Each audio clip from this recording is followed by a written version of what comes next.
Народ, продолжаем. Очередной день уже. Суппорта не удалось собрать до конца. Так, как? У них тут проблемка с резьбой. Ну, как бы я уже это говорил чуть ранее. Теперь я убедился в этом еще больше. Короче, теперь я буду пересверливать все прокачные эти резьбы для прокачки штуцеров. Там полностью ее нету. Если видно, она слизана полностью и здесь при закрутке, и внутри. Поэтому выход какой? Пришлось закупиться инструментом качественным, которого у меня не было. Короче, Дормер, такой вот мечик. Это М12 на шаг резьбы 1. Такой довольно редкий размер, поэтому их вообще практически нигде нету в наличии. Пришлось взять его чуть дороже, чтобы не ждать месяц. И М12 на 1 прокачной штуцер, который у нас пойдет потом сюда. За место М10, который у нас умер, слезался. Также резьба, которая идет здесь, М10 шаг 1. У меня тоже не было такого метчика. Почему-то в наборе, ну, у меня был такой недорогой наборчик здесь. Вот такой. Тут М3, М4, М5, М6, как бы до М12, но шаг резьбы у всех неподходящий. То есть, если М10 шаг резьбы 1,5, М12 шаг резьбы 1,75. Это самые как бы ходовые получается, поэтому в наличии то, что мне нужно было, нету. Поэтому сейчас мы все суппорта пересверлим 11-м, по-моему, сверлом, нарежемся 12,1 метчиком сюда новую резьбу и поставим туда эти штуцера, чтобы все четко работало. Потому что не хочется там на какой-то герметик сажать, загонять. Надо, чтобы все нормально было. К сожалению, пришлось немного финансов потратить, потому что какого-то инструмента не было.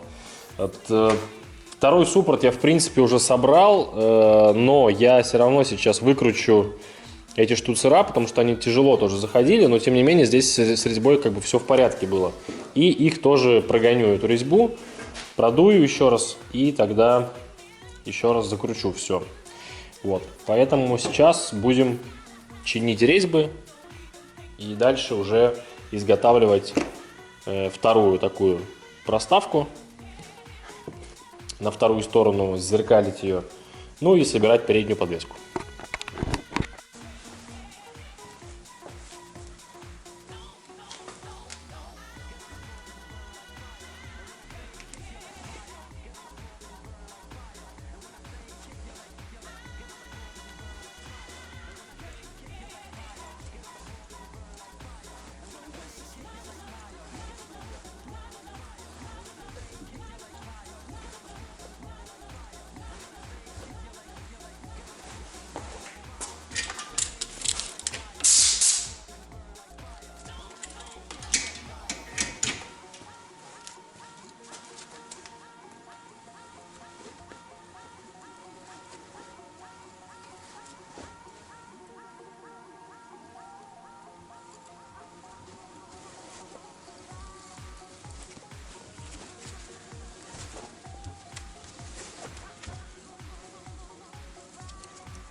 Ну что, резьбу нарезал новую. Этот, конечно, мечик, блин, вообще крутой. Дормер. Стоит тоже прилично. Режет просто как, я не знаю, ну, блин, реально. Инструмент, когда качественный, это сразу чувствуется. Не то, что там какое-то финское или польское дешевое говно, грубо говоря. Поэтому резьба нарезалась отлично. Штуцер М12 входит как по маслу. Теперь можно будет наконец-то нормально Ну, хоть и резьба торчит, тем не менее, внутри как бы витков хватает. Но еще, если что, как вариант, можно будет поискать такой же штуцер, если вдруг, ну, как бы, чтобы с меньшим конусом как бы снизу.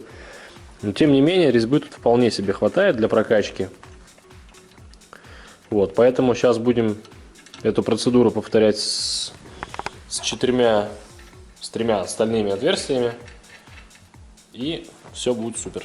Я надеюсь, шум от дороги не передается на камеру сильно. Еду в гараж, решил записать маленький видосик такой, что в каком вообще состоянии находится, потому что для вас, может быть, серия выходит более-менее постоянно, а я уже недели полторы, наверное, ничего не делал по Mitsubishi, она просто стоит разобранная, занимает, место, которое мне сейчас нужно в гараже, но так как у нее полностью передняя подвеска разобрана, я не могу ее сейчас выгнать, потому что надо другие машины там делать, заниматься работой, как бы, и так далее. Короче, устал я немного от Митсу, слишком много я ей занимался в течение как бы вот каждодневного этого времени и подустал чуть-чуть, морально. Вот, поэтому сейчас отдохнувши, как раз пришли все расходники, есть уже тормозная жидкость. Кстати, купил я, так как я меняю переднюю суппорта, тормозную жидкость купил 2 литра. Купил еще аппарат для прокачки. Аппарат для прокачки тормозной системы. Это когда ты один, допустим, в гараже и некому нажимать на педали, откручивать штуцер. Короче, то это специальный такой аппарат с сжатым воздухом работает. Он высасывает как бы жидкость с каждого колеса, с каждого этого штуцера, вот, начиная с заднего начинаешь, доливая жидкости просто. Ну, короче, я думаю, все уже в курсе. Простая такая схема, но эффективная, когда ты один. Вот, мне она нужна. Потом пришли все рычаги, буксы, косточки, короче, все по переднему мосту. Также пришли удлиненные шпильки на 1,5 сантиметра, по-моему, они длиннее, чем стоковые. Вот, я уже начал их потихоньку устанавливать. Очень тяжело заходит собака, но ничего, нормально. Короче, шпильки пришли, еще идут в пути 2 проставки наперед 1,5 сантиметра. Вот, чтобы суппорт не задевал об внутреннюю часть литого диска. Так что сейчас все готово по запчастям. Теперь остается только все это установить. И, в принципе, машина будет опять на ходу, все будет в порядке. По кузову, вот эту заднюю часть, где я вырезал эту дырку, я еще пока не делал, она так и лежит. Ну, как бы есть не просит, ничего страшного нету в этом. В принципе, можно покататься даже и с этой дыркой, как бы ни на что это влиять не будет. Потому что в принципе, в городе я на ней там не езжу, в дождь не езжу, там закатиться пару заездов, ничего страшного. Вот, поэтому сейчас еду в гараж, не знаю, надеюсь, сегодня что-то сниму, может быть, там как шпильки ставлю, как эту вторую пластину надо делать, переходник этот на передние суппорта. Вот, поэтому надеюсь, что сегодня поснимаю. Всем новым подписчикам привет. Вижу, что народ потихонечку подписывается, там 10 человек там, в неделю, что-то такое, может 15, ну как бы просто как бы народ подписывается хорошо, значит буду снимать ради этих людей, они подписываются явно, вы точнее подписываетесь явно ради роликов про Mitsubishi, скорее всего про автомобили, поэтому буду продолжать, конечно же, снимать все, и скоро вот как бы у нас сняли уже режим чрезвычайной ситуации в Эстонии, если что, я нахожусь. Поэтому сейчас уже начнут, наверное, организаторы задумываться там о планировании как бы этих всех этапов гонок, которые должны были быть. Вот как, допустим, открытие стрит-рейс сезона у нас должно было быть, по-моему, 26 апреля у нас каждый год. Это, ну, в этих числах 26, там, 24, когда на выходные попадает. Должны было быть открытие стрит-рейс сезона летнее. Вот, оно, конечно же, прошло, ну, так как была чрезвычайная ситуация, карантин, как бы собираться нельзя. Сейчас еще осталась эта тема, что 2+2, это то есть 2 метра дистанции держишь, там, дезинфицируешь везде руки, как бы и так далее. Ну, все открылось. Сейчас потихоньку открываются всякие кинотеатры, там, магазины и тому подобное, поэтому я думаю, что гонки какие-то тоже будут в любом случае, 100% летом будет, потому что все уже ждут, все свои машины уже подготовили, время было у всех достаточно, все сидели в гаражах, как раз таки их ковыряли, красили, там делали, пилили, вот, поэтому ждем гоночный сезон открытия, надо подготовить пиццу и по-любому круто погонять, поехать, вот, посмотреть, что она может, проверить, как ведет себя подвеска, тормоза. И, конечно же, нужно будет сделать развал схождения. Я не знаю, по-моему, на Mitsubishi, как я понял, спереди регулируется только рулевыми. То есть, получается, мы можем сделать только схождение. Да, развал, по-моему, там не делается спереди. Сзади тоже, я не помню, честно говоря, не запомнил. Вот. Но что-то отрегулировать как минимум по возможности нужно будет, так как все будет заменено. И надеюсь, что это все будет, надеюсь, что все это исправит ту ситуацию, как будто ту кривую езду, когда на скорости там 100-120, когда отпускаешь там, допустим, газ или при ускорении машину просто, блядь, так по дороге тянет жестко, непонятно. Вправо, влево там ее несет туда. Понятно, что были разбиты втулки стабилизатора очень сильно. Рулевые были, в принципе, в порядке. Рычаг был один, как раз таки правый, разбит. Поэтому, возможно, тянуло в правую сторону, все сбилось. И я надеюсь, что все, что я купил и заменю, поможет все это исправить. Вот. Но вы смотрите дальше. Для вас будет это несколько секунд, как обычно, а для меня это будет час, полтора или два. Так что погнали. Народ, включение. Короче, сегодня ничего не успел сделать. Ехал с такими мыслями, типа, сейчас забомблю Митсу, начну, короче, там туда-сюда. В итоге, блин, пец, пришлось поработать, в итоге весь день прошел. Ну, ничего страшного. Сейчас кое-что покажу, расскажу. Так, Mitsubishi в таком виде. Ничего необычного. Так, что у нас тут? Тут мы видим ступицу, на которой уже почти затянуты шпильки.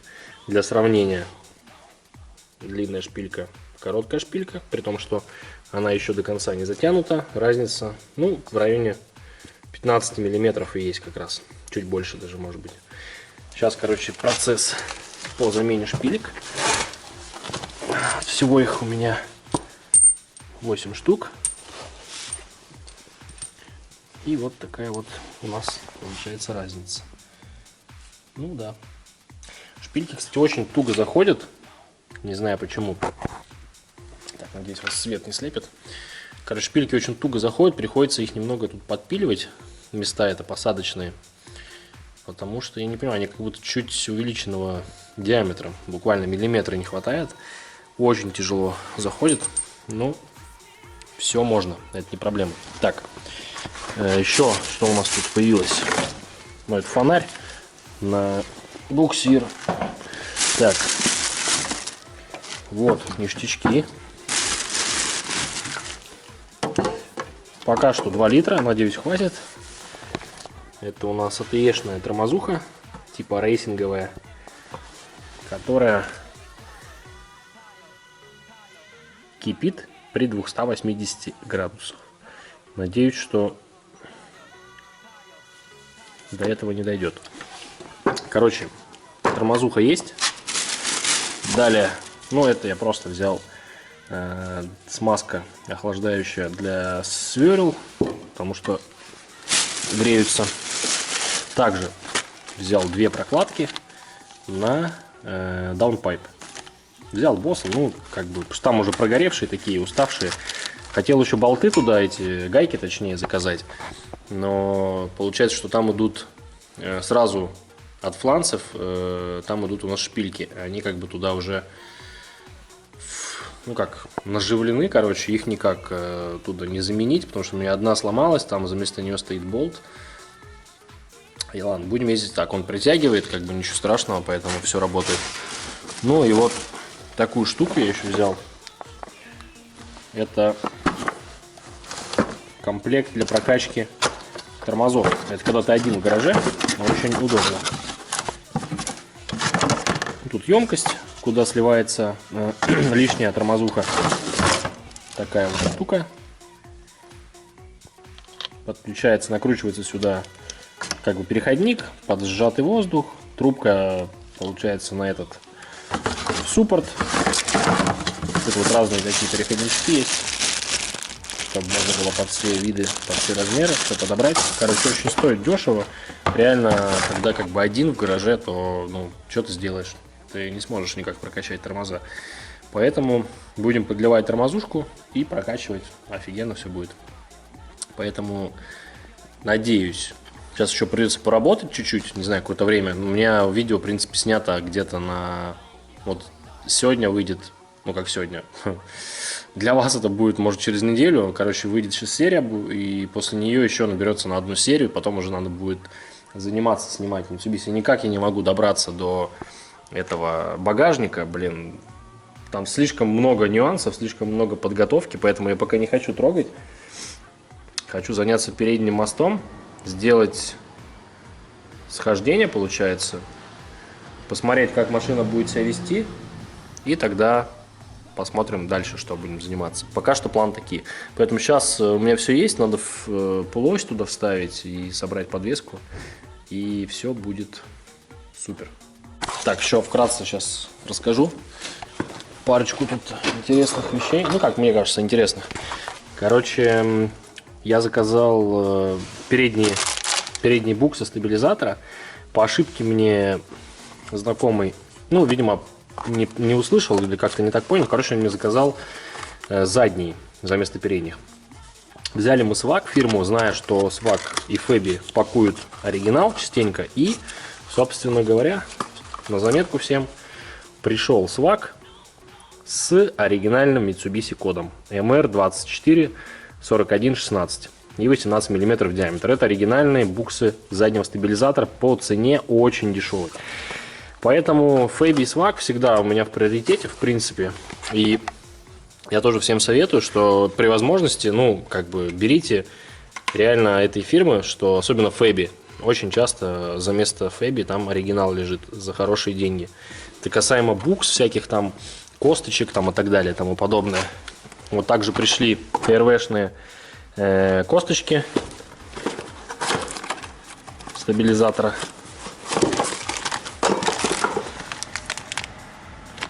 Такие они, ну, хорошего качества.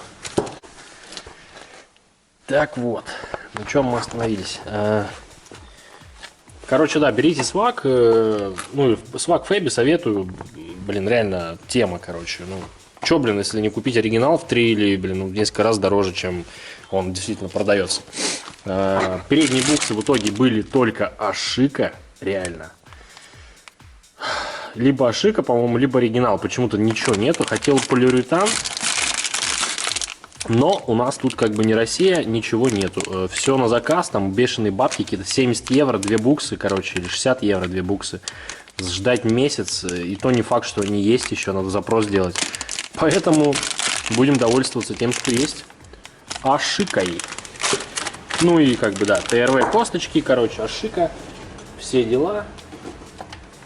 Также Ашика рулевые наконечники. Ну, опять-таки, за неимением нормального, по нормальной цене чего-то достойного приходится брать Ашику. Не самая, конечно, хорошая фирма с не самыми хорошими отзывами, но тем не менее.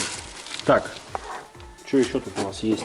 Ну, тут в коробочке у меня лежат суппорта, ждут своего часа установки. Я, кстати, не помню, говорил или нет. Я установил все пыльники, все поршни. Также перерезал везде резьбы на большие штуцера с другим шагом резьбы. Вот, теперь все должно быть нормально. Правда, один почему-то штуцер плохо держит плохо держит этот вакуум и пропускает чуть-чуть. Надо будет его посмотреть, переделать, может быть, или намотать на него. Хотя наматывать, конечно, это плохо. Надо делать. Тут остатки скобы этой. Это я не буду ставить, конечно же, этот убитый пылезащитный. Вот. Это просто почищу. Поставлю, места крепления тоже почищу. И скоро займемся уже установкой. Возможно, даже я сейчас что-то сделаю. Вот. Надо бы уже работать на самом деле. То, ну, как бы Mitsubishi собирать. Хотя не горит. Наверное, сейчас шпильки постараюсь все доделать. Уже думал снимать на самом деле ступицу, чтобы удобнее было там в тисках или как-то на столе делать это. Но пока что, блин, вроде получается здесь. Надеюсь, они притянутся. Ладно, будем пробовать.